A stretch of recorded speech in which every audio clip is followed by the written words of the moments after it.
ونصلي ونسلم على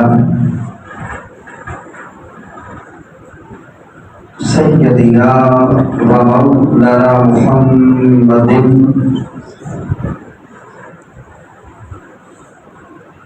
نبي الأمين المكين الكريم الرؤوف الرحيم.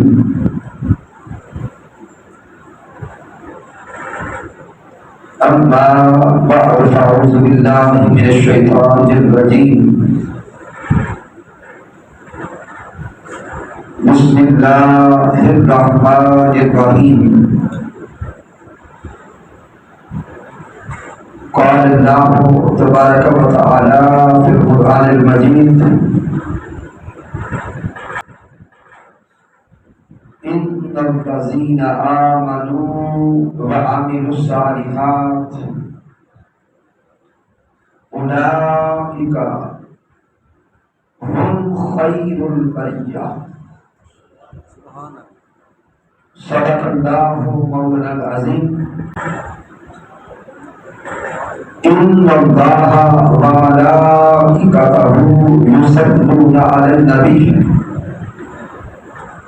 يا أيها الذين آمنوا صلوا عليه وسلموا تسليما. الصلاة والسلام عليك يا رسول الله وعلى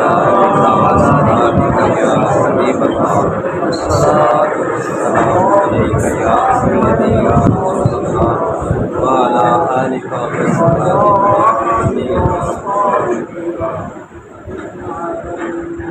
اللہ رب العزت کی توفیق سے اور تاجدار کائنات صلی اللہ علیہ وسلم کے نعرے پاک کے تصور سے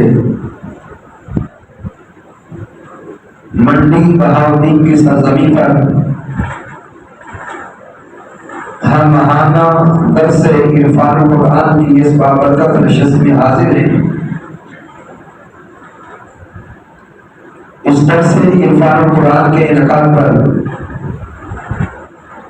مبارکباد پیش کرتا ہوں تحریک منہاج القرآن کے جملہ قائدین اور کارکنان کو،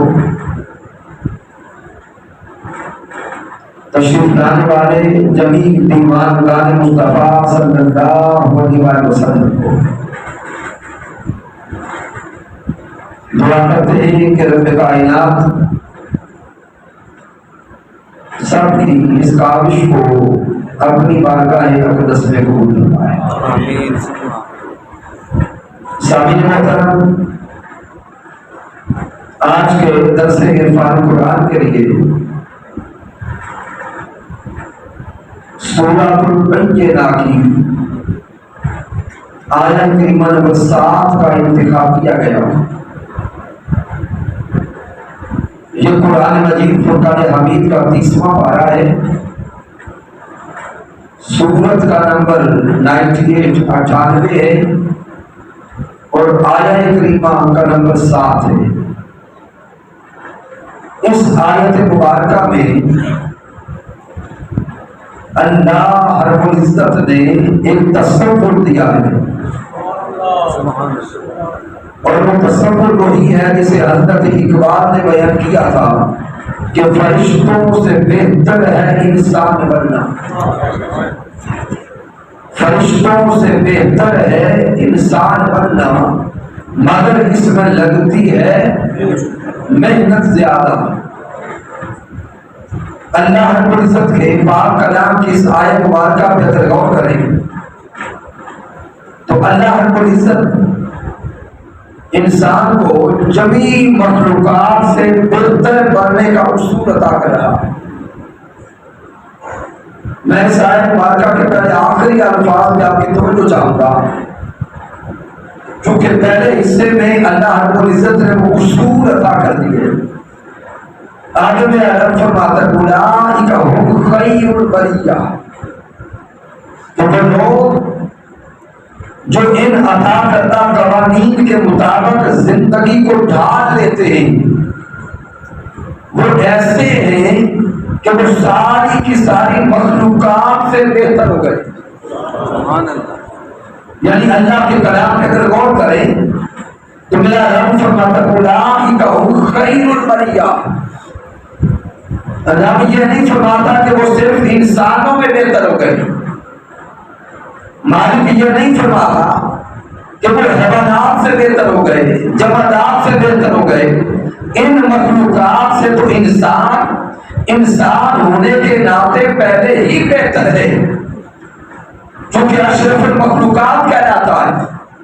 اب اولئک هم خیر البریہ کے کلمات اس طرف اشارہ کر رہے ہیں اے انسان، رب کائنات نے تجھے اعلیٰ بنا کر مقام سفلا پہ بھیجا ہے، نیچے اس دنیا میں بھیجا ہے.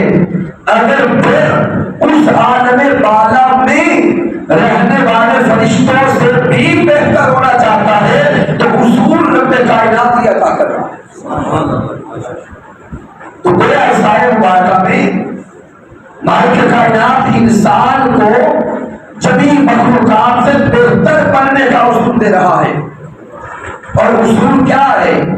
میرے رب نے فرمایا ان الذین آمنوا وعملوا الصالحات، وہ لوگ جو ایمان لائے اور اعمال صالحہ کرتے رہے. وہ لوگ جو ایمان لائے اور نیک اعمال کرتے رہے. مالک کائنات نے فقط دو اصول عطا کیے، ایمان لانا اور اعمال صالحہ کرنا. رب فرماتا ہے جس نے یہ دو اصول، دو قوانین اور دو قاعدے زندگی کا حصہ بنا لیے وہ سب مخلوقات میں بہتر ہو گئے. اب ذہن میں ایک سوال پیدا ہوتا ہے کہ ہم سارے کے سارے ایمان والے بیٹھے ہیں، الحمدللہ آقا علیہ السلام کا کلمہ نصیب ہو گیا، ایمان والے بن گئے اور اپنی بساط کے مطابق کچھ نہ کچھ اعمال بھی کرتے رہتے.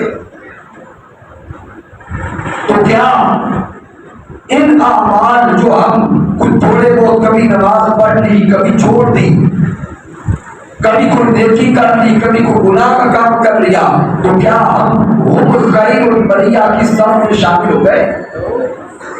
آئیے اب قرآن و حدیث کی روشنی میں یہ نقطہ سمجھیں کہ ایمان کیا ہے اور اعمال صالحہ کیا ہے. تو سامعین محترم اگر قرآن و حدیث کی روشنی میں ایمان کو پہچاننا چاہیں اور یہ جاننا چاہیں کہ ایمان کیا ہے تو ایمان سارے کا سارا محبت و ادب مصطفیٰ کا نام ہے. سبحان اللہ. ایمان سارے کا سارا محبت و ادب مصطفیٰ کا نام ہے. اعمال صالحہ کیا ہے؟ اعمال صالحہ سارے کے سارے اطاعت و اتباع سیرت مصطفیٰ کا نام ہے. سبحان اللہ، ماشاءاللہ. اگر ایمان کو دیکھیں تو ایمان نبی مرکزی مقام پر میرے اللہ نے ذات مصطفیٰ کو رکھا. اگر اعمال صالحہ کو دیکھیں تو اعمال صالحہ میں بھی مرکزی مقام پر اللہ نے ذات مصطفیٰ کو رکھا. اب اگر کسی کے ذہن میں سوال پیدا ہو کہ آپ نے تو سارا ایمان تاجدار کائنات صلی اللہ علیہ وسلم کی محبت و ادب کو بنا دیا اور ہمیں جو ایمان بچپن سے سکھایا گیا وہ تو بس اتنا ہے آمنت باللہ و ملائکتہ و کتبہ و رسلہ و بالیوم الآخر. اگر تو کہے ہم نے تو ایمان کے ان ارکان کو، ایمان کی صفات کو صرف سنا ہے یا پڑھا ہے، اس کی حلاوت اور لطافت کو نہیں سمجھا، تو سامعین محترم جان لیں کہ یہ ساری کی ساری تو ایمان کی صفات ہے، ایمان کے ارکان ہیں، لیکن ان کے پڑھ لینے سے فقط ایمان نصیب نہیں ہوتا. اگر ایمان نصیب ہوتا ہے تو ذات مصطفیٰ کے محبت و ادب سے نصیب ہوتا ہے. سبحان اللہ. سورہ التوبہ میں رب کائنات فرماتا ہے قل ان کان آباؤکم وابناؤکم واخوانکم وازواجکم وعشیرتکم واموال اقترفتموها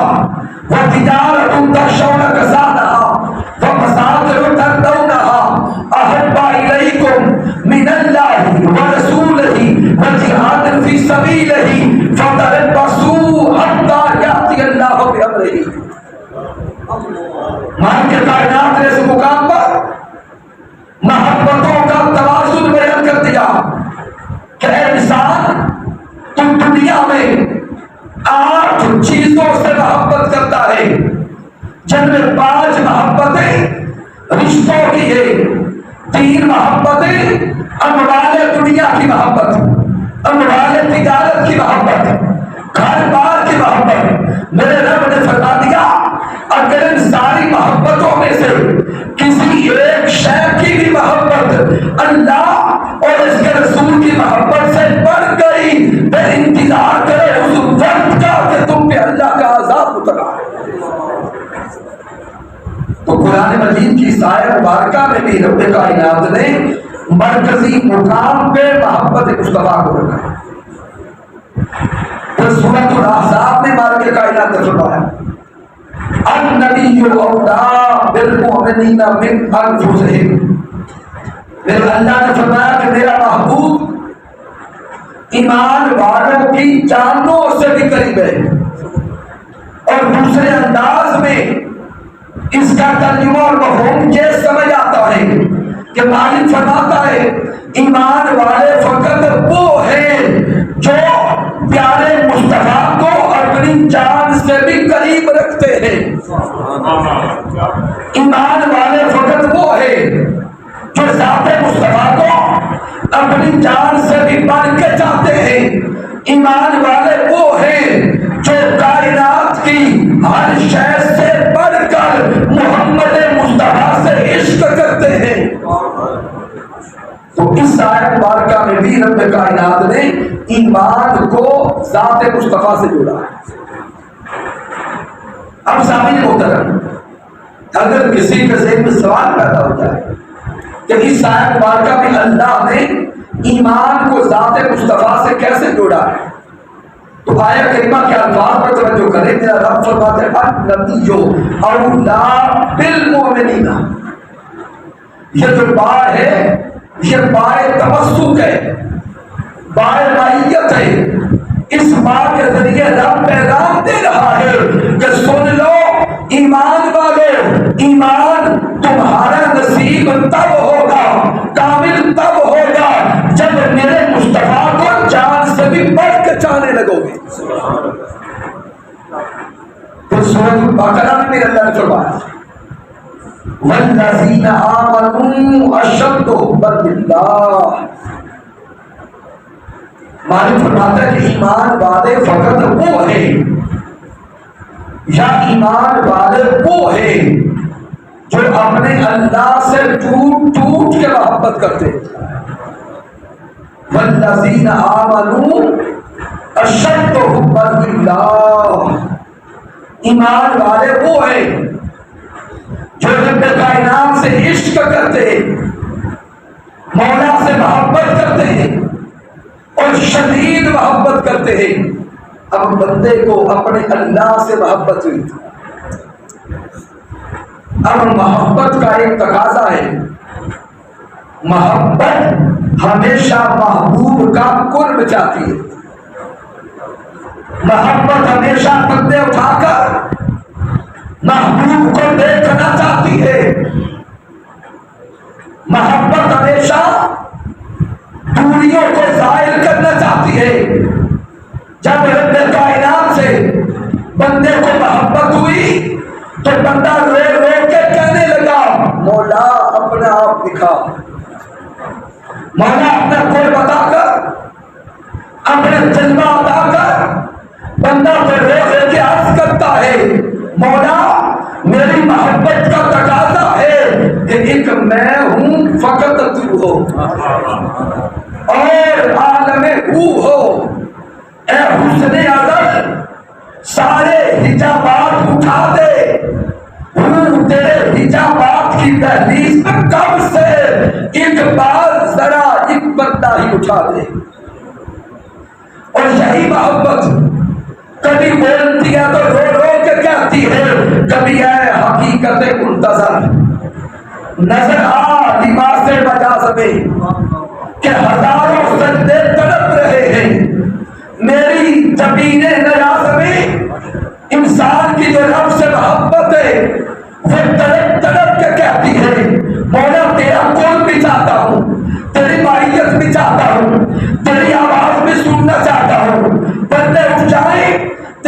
کتاب بھی چاہتا ہوں، رب کائنات کا جواب آتا ہے انسان تو براہ راست نہ مجھ سے محبت کر سکتا ہے، نہ مجھے سن سکتا ہے، نہ چھو سکتا ہے، نہ دیکھ سکتا ہے۔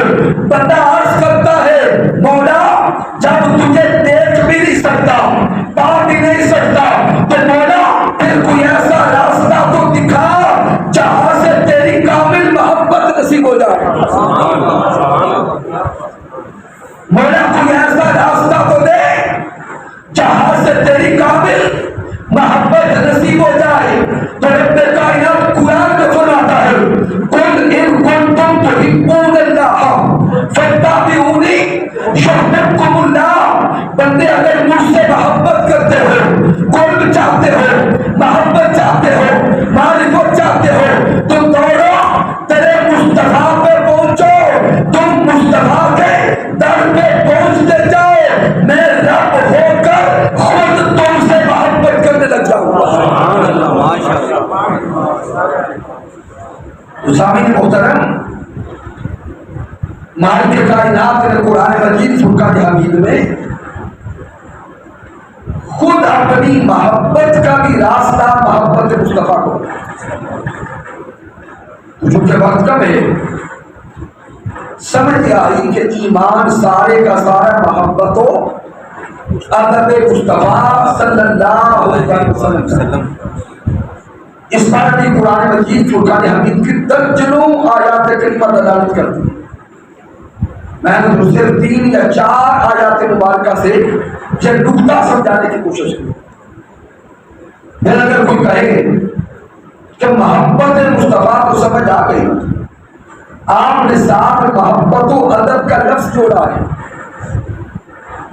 تو اگر کوئی کہے کہ یہ لفظ ادب کی یا سمجھ نہیں آتی، تو سامنے یاد رکھے ایمان ادب کے بغیر آتا ہی نہیں، محبت ادب کے بغیر کھوکھلی ہے۔ اسی لیے عرفاء نے کہا کہ ادب پہلا کرینہ ہے محبت کے کرینوں میں، اور قرآن مجید میں رب کائنات نے درجنوں مقامات پر ادب مصطفیٰ خود بیان کیا ہے۔ سورۃ الحجرات کی پہلی 5 آیات مبارکہ پہ غور کریں۔ مالک کائنات فرماتا ہے یا ایھا الذین آمنوا لا تقدموا بین یدی اللہ والرسول۔ اللہ فرماتا ہے ایمان والو اللہ اور اس کے رسول سے آگے نہ بڑھنا۔ دوسری آیت میں مالک فرماتا ہے یا ایھا الذین آمنوا لا ترفعوا اصواتکم فوق صوت النبی ولا تجهروا له بالقول كجهر بعضكم لبعض۔ اب ان آیات کریمہ پہ اگر توجہ کریں، رب فرما رہا ہے ایمان والوں بارگاہ مصطفیٰ میں جانا، در مصطفیٰ پہ جا کے اپنی آوازوں کو میرے حبیب کی آوازوں سے نیچا رکھنا، اپنی آوازوں کو تاجدار کائنات کی آوازوں سے نیچا رکھنا، پست رکھنا۔ سامعین اس حکم میں حقیقی حکم یہ ہے، مالک فرماتا ہے اگر در مصطفیٰ پہ جاؤ تو جا کے زبان بند کر کے بیٹھ جاؤ، اس وقت تک زبان نہ کھولنا جب تک پہلے میرا مصطفیٰ کلام نہ کر لے۔ نعرہ تکبیر، نعرہ رسالت، نعرہ تحقیق، نعرہ حیدری، آمد مصطفیٰ۔ اللہ رب العزت کے کلام میں غور کرتے جائیں، مالک کائنات فرماتا ہے کہ تیرے حبیب پہ جا کر چپ کر کے بیٹھ جاؤ، اس وقت تک کلام بھی نہ کرو جب تک پہلے میرا محبوب کلام نہ کر لے۔ تم کہے کہ علامہ صاحب یہ معنی کہاں سے اخذ کیا؟ تو سامعین محترم لا ترفعوا اصواتکم فوق صوت النبی، ان کلمات کی لطافت میں ڈوب کے سوچے، میرے اللہ نے فرمایا محبوب کی آواز سے اپنی آواز کو اونچا نہ کرنا۔ سامعین یہ پتا کب چلے گا کہ محبوب کی آواز کا لیول کیا ہے؟ یہ پتا کیسے چلے گا کہ تاجدار کائنات کی آواز کی پچ کیا ہے؟ یہ تو پتا تب چلے گا جب آقا بولیں گے، جب حضور کلام کریں گے، تب پتا چلے گا کہ آقا اس درجے کا کلام کرتے ہیں۔ اس پچ میں حضور نے آج کلام کیا، تو پھر جب بندہ بولے گا اپنی آواز اس سے نیچے رکھے گا، تو جب تک حضور کلام نہ کریں گے یہ سمجھ نہیں آئے گی۔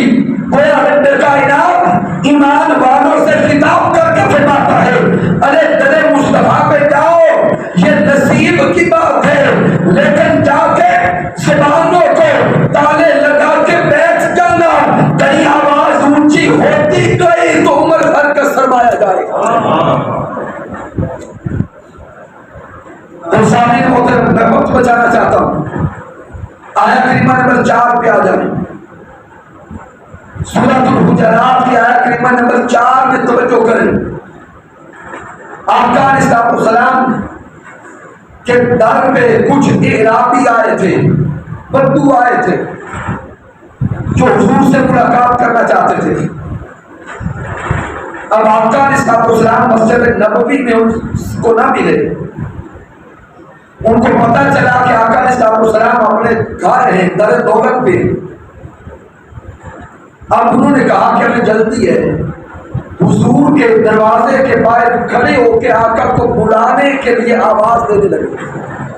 کیا کیا؟ آواز دینے لگے، آواز دی۔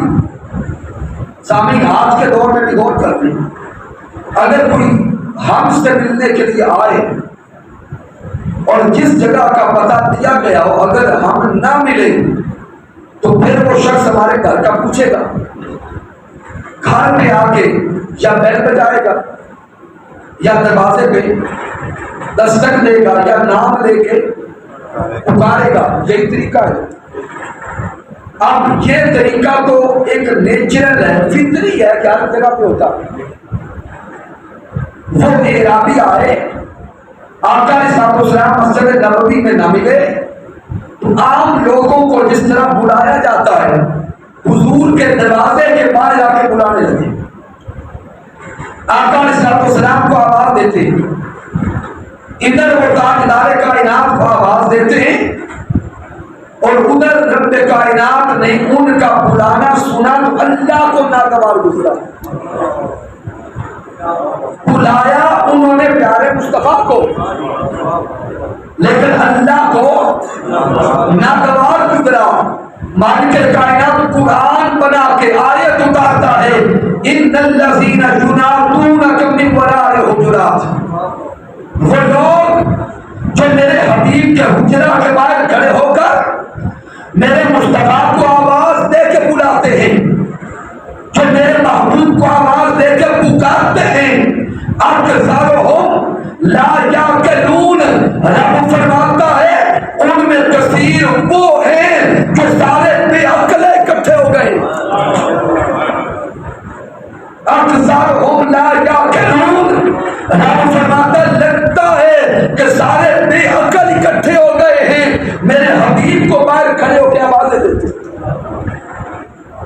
اب غور کریں، بھئی یہ تو عام طریقہ ہے دوسروں کو بلانے کا، لیکن رب کائنات نے دوسرے عام لوگوں کو بلانا اور تاجدار کائنات کو بلانے میں فرق کر دیا۔ رب فرماتے باقیوں کو بلاتے رہو لیکن میرے محبوب کو ایسے نہ بلانا، یہ میرا حبیب ہے، میرا من موہن ہے، میرا پیتم ہے۔ آخر رب فرماتا ہے وَلَوْ أَنَّهُمْ صَبَرُوا حَتَّى تَخْرُجَ إِلَيْهِمْ لَكَانَ خَيْرًا لَهُمْ، کتنا ہی بہتر ہوتا باہر چپ کر کے کھڑے رہتے، میرے حضور خود آتے تو ان کے لیے بہتر ہے۔ سامعین محترم، میں نے تو قرآن مجید کا صرف ایک مقام دیا ہے نبی مصطفیٰ، درجنوں مقامات ہیں۔ اب آپ سے سوال کرتا ہوں کہ شان میں اللہ بڑا ہے یا پیارے مصطفیٰ ہے؟ اونچا بولیں گے ہمارا عقیدہ ہے کہ شان میں اللہ بڑا ہے، وہ مالک ہے، تاجدار کائنات مملوک ہے، وہ رازق ہے، وہ خالق ہے، وہ مالک ہے۔ ساری دنیا کا اصول کیا ہے کہ ہمیشہ چھوٹا بڑے کی بارگاہ کا ادب سکھاتا، ہمیشہ چھوٹا بڑے کی بارگاہ کا ادب سکھاتا ہے۔ کسی پیر کی بارگاہ میں جائیں تو باہر مرید کھڑا ہوتا ہے، مرید بتاتا ہے کہ میرے پیر کی بارگاہ کا ادب یہ ہے۔ اگر کسی پروفیسر اور استاد سے ملنے جائیں تو اس کا شاگرد بتاتا ہے کہ میرے استاد کا ادب یہ ہے۔ اگر کسی کے باپ سے ملنے جائیں تو بیٹا بتاتا ہے کہ میرے باپ کی بارگاہ کا ادب یہ ہے۔ دنیا کا قاعدہ یہ ہے کہ ہمیشہ چھوٹا بڑے کی بارگاہ کا ادب سکھاتا ہے۔ صدقے جائیں مقام مصطفیٰ پر، صدقے جائیں رفعت مصطفیٰ پر، صدقے جائیں شان مصطفیٰ پر۔ جانا تیرے مصطفیٰ پہ ہے، وہ بڑا رب خود ادب سکھاتا ہے۔ مصطفیٰ کی بارگاہ میں جانے والے، مصطفیٰ کی بارگاہ کا ادب یہ ہے، اگر بے ادبی ہو گئی تو نیکیاں ضائع کر دوں گا۔ تو راز سمجھ آیا کہ ایمان سارے کا سارا محبت و ادب مصطفیٰ کا۔ ان الذین آمنوا وعملوا الصالحات، اعمال صالحہ کیا ہے؟ اعمال صالحہ اطاعت و اتباع سیرت مصطفیٰ کا نام۔ اس لیے تحریک منہاج القرآن کا سلوگن ہے کہ میلاد منایا کرو، سیرت مصطفیٰ کو اپنایا کرو۔ اب یہ سیرت کیا ہے؟ اگر کوئی ہم سے سوال کرے بھی نیک اعمال کیا ہے، ہم فوراً جواب دیں گے کہ نماز، روزہ، حج، زکات یا دیگر اعمال ذہن میں آئیں گے۔ بھئی یہ سارے کے سارے نیک اعمال ہیں، لیکن نیک اعمال کی تعریف نہیں ہے۔ اس نقطے کو سمجھیے گا۔ اگر کوئی ہم سے پوچھے کہ نیک اعمال کیا ہے تو ہم تعریف نہیں بتاتے، اعمال گنواتے۔ بھئی یہ سارے نیک اعمال تو ہیں، لیکن نیک اعمال کی تعریف نہیں ہے۔ اگر کوئی کہے کہ نیک اعمال کی تعریف کیا ہے تو تعریف سادہ ہے۔ اعمال صالحہ کی تعریف یہ کہ اطاعت و اتباع مصطفیٰ کا نام اعمال صالحہ۔ اور اگر کوئی کہے کہ نیکی اور گناہ کسے کہتے ہیں، اور سادہ کر دوں، نیکی اور گناہ کسے کہتے ہیں؟ ہر وہ عمل جس کو میرے مصطفیٰ نے پسند کر لیا، ہر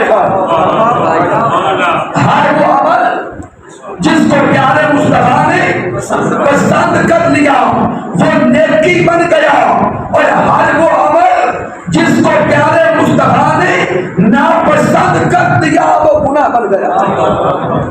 بس یہ تعریف ہے نیکی کی اور گناہ کی۔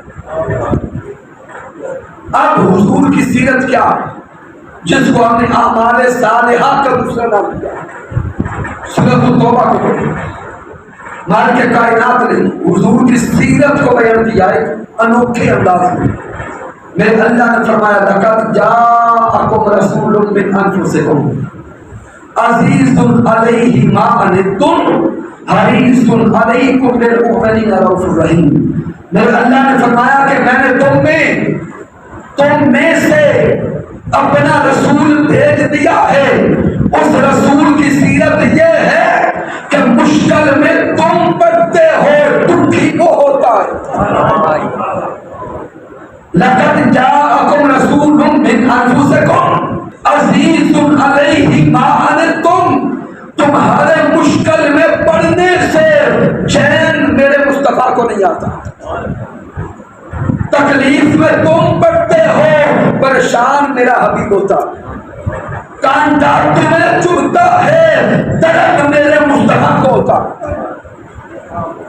آج وقت کم ہے، میں صرف اسی پہ چند آیات کریمہ یا حدیث دیتا ہوں، چند احادیث مبارکہ دیتا ہوں تاکہ موضوع مکمل سمجھ آ جائے۔ اگر کوئی یہ سوال کر بھی کانٹا تو مجھے چبھا یا کانٹا تو کسی امتی کو چبھا تو حضور کو درد کیسے ہوتا ہے؟ تو سامعین اس پہ سب سے پہلے جو روایت دے رہا ہوں امام بخاری صحیح بخاری میں لائے اور امام مسلم صحیح مسلم میں لائے۔ میرے آقا فرماتے ہیں لولا ان اشق علی امتی، آقا فرماتے ہیں اگر مجھے اپنی امت کے مشکل میں پڑ جانے کا خدشہ نہ ہوتا تو میں جو کریں، اگر مجھے اپنی امت کے مشکل میں پڑ جانے کا خدشہ نہ ہوتا تو میں ہر نماز کے ساتھ وضو کو اور ہر وضو کے ساتھ مسواک کو فرض کر دیتا۔ حضور کے الفاظ کی لطافت کو سمجھیں۔ آقا فرماتے اگر امت کے مشکل میں پڑنے کا خدشہ نہ ہوتا تو ہر وضو کے ساتھ مسواک کو لازم و فرض کر دیتا۔ سامنے سوچئے گا کہ مسواک کا ہر وضو کے ساتھ کرنا کتنا مشکل ہے۔ صرف اتنا ہے کہ توجہ کے ساتھ مسواک کو سنبھالنا تھا، لیکن جو سنبھالنے کے لیے تردد کرنا تھا، پریشان ہونا تھا، میرے حضور کو ہماری اتنی پریشانی بھی گوارا تھی۔ اس سے آگے چلے امام مسلم صحیح مسلم ملا، امام ترمذی جامع و ترمذی ملا، امام نسائی السنن میں نقل کرتے حضرت ابو ہریرہ رضی اللہ تعالیٰ عنہ کہ جب حج فرض ہوا میرے آقا نے صحابہ سے خطاب کیا ایھا الناس قد فرض اللہ علیکم الحج فحجوا، آقا نے فرمایا اے انسانوں، اے امتیوں، اللہ نے تم پہ حج فرض کر دیا، بس حج ادا کیا کرو۔ حضور کے سامنے ایک بیٹھے صحابی تھے، بول پڑے فقال رجل اکل عام یا رسول اللہ، عرض کرتے آقا کیا حج ہر سال فرض ہو گیا؟ فسکت، میرے آقا خاموش ہو گئے، اس صحابی کے سوال کا جواب نہیں دیا۔ وہ دوسری بار پھر سوال دہراتے ہیں کہ شاید حضور نے سنا نہیں، اکل عام یا رسول اللہ، حضور کیا حج ہر سال فرض ہو گیا؟ میرے آقا پھر جواب نہیں دیتے۔ صحابی تیسری بار پھر سوال کرتے، آقا پھر جواب نہیں دیتے۔ جب چند لمحات گزر گئے میرے آقا دیگر صحابہ کو بھی بلاتے، قریب کرتے، حضور فرماتے جب میں تمہیں کوئی حکم دوں یا حکم پہنچاؤں تو اس حکم پہ زیادہ سوال نہ کیا کرو، اگر تمہارے سوال کے جواب میں لو قلت نعم لوجبت، اگر میں اس سوال کے جواب میں ہاں کہہ دیتا تو حج ہر سال تم پہ فرض ہو جاتا جو مشکل ہوتا۔ تو سامنے رات کے سمجھ آیا کہ تاجدار کائنات نے امت کو مشکل سے بچانے کے لیے حج ہر سال فرض نہیں کیا۔ آخری حدیث پاک دینے لگا، آخری حدیث مبارکہ اس طرح سے میرے آقا علیہ السلام مصلی امامت پہ جماعت شروع ہوتی ہے، اور یہ اس دور کی بات ہے جب حضور کے پیچھے مدینہ المنورہ کی خواتین بھی بات جماعت آ کے نماز پڑھا کرتی تھی۔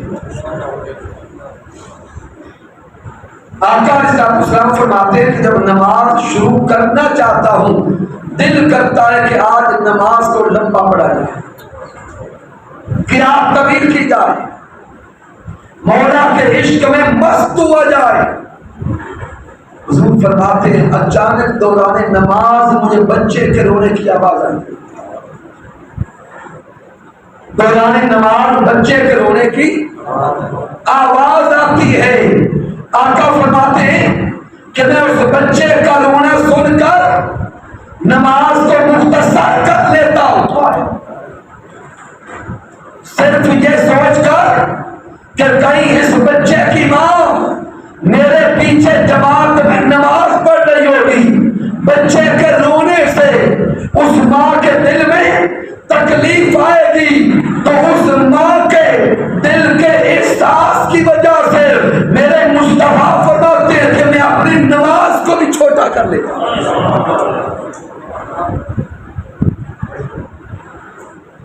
لَقَدْ جَاءَكُمْ رَسُولٌ مِّنْ أَنفُسِكُمْ عزیز علیہ ما عنتم۔ پھر سامعین محترم، حضور کے صحابی ان کا بیٹا گم ہو گیا، 2-3 دن بیت گئے، بیٹا نہیں ملا۔ وہ صحابی روتے ہوئے حضور کی بارگاہ میں آ گئے، عرض کرتے ہیں آقا میرا بیٹا 3 دنوں سے نہیں مل رہا۔ ابھی وہ حضور کی بارگاہ میں دعا کروا رہے تھے، اپنا رونا رو رہے تھے، اوپر سے ایک اور صحابی آئے۔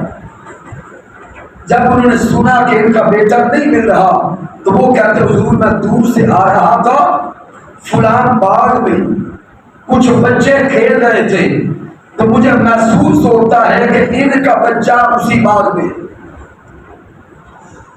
جب اس صحابی نے سنا کہ میرا بچہ وہاں ہوگا، وہ جلدی سے اٹھے اور دوڑ کے جانے لگے اپنے بچے کو تلاش کرنے۔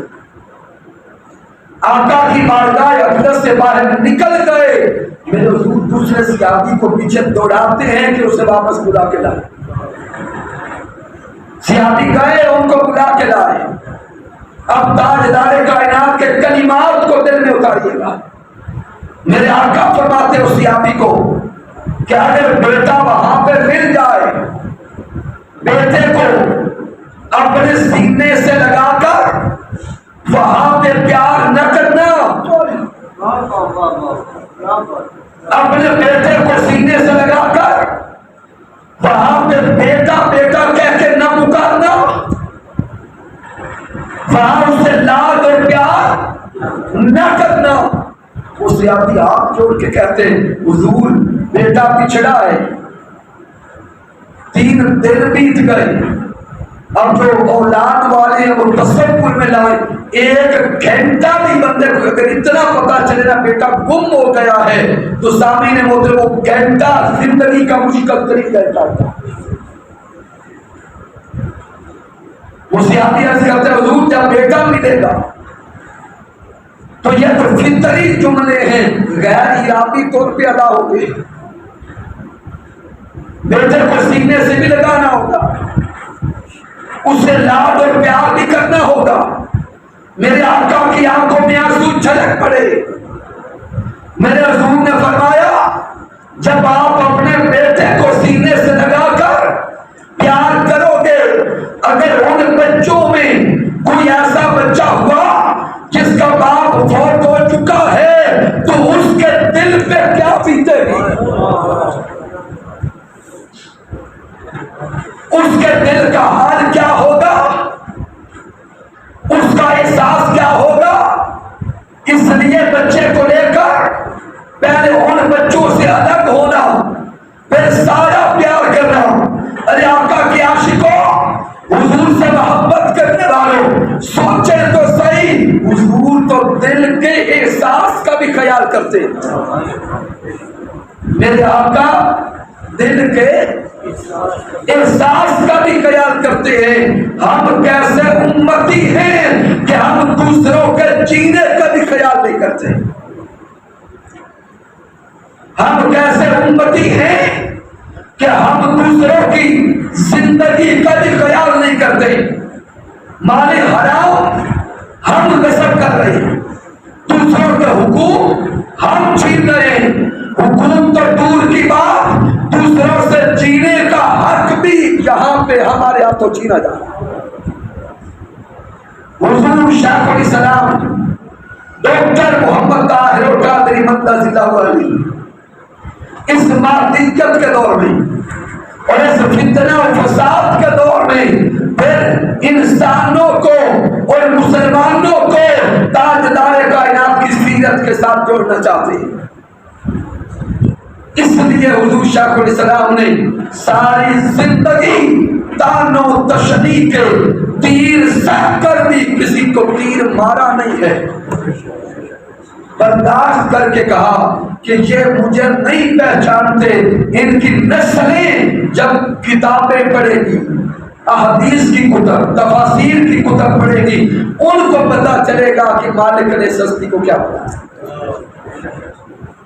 مبارکباد پیش کرتا ہوں آج کے اس درس عرفان قرآن کے انعقاد پر، اور ساتھ ہی سامعین محترم انتہائی ادب اور احترام کے ساتھ آپ سے ریکویسٹ کرتا ہوں کہ کیا اس درس عرفان قرآن کو گیدرنگ کے حوالے سے اور بہتر کرنے کے لیے کیا انتظامات کرنے کی ضرورت ہے؟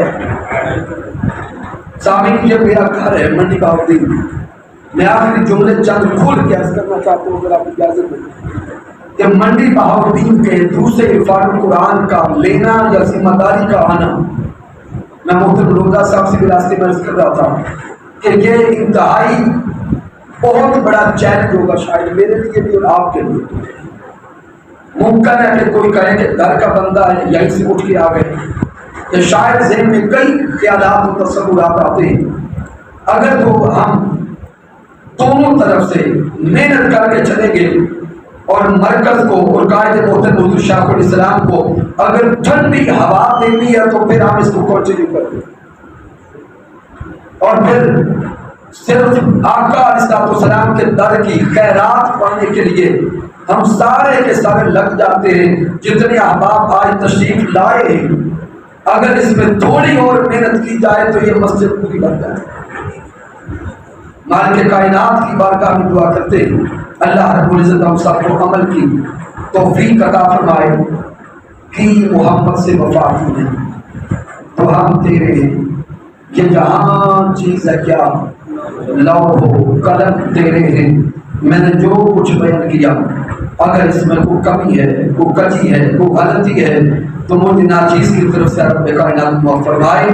اگر اس میں کوئی اچھائی اور کمال ہے تو اللہ کی عزت کی قسم میرا کوئی کمال نہیں، یہ میرے اللہ کا کرم ہے، آقا علیہ السلام کی رحمت ہے، اور میرے قائد، میرے مربی، میرے استاذ حضور شیخ الاسلام ڈاکٹر محمد طاہر القادری قدس سرہ کی صحبت کا فیضان ہے. وما علینا الا البلاغ.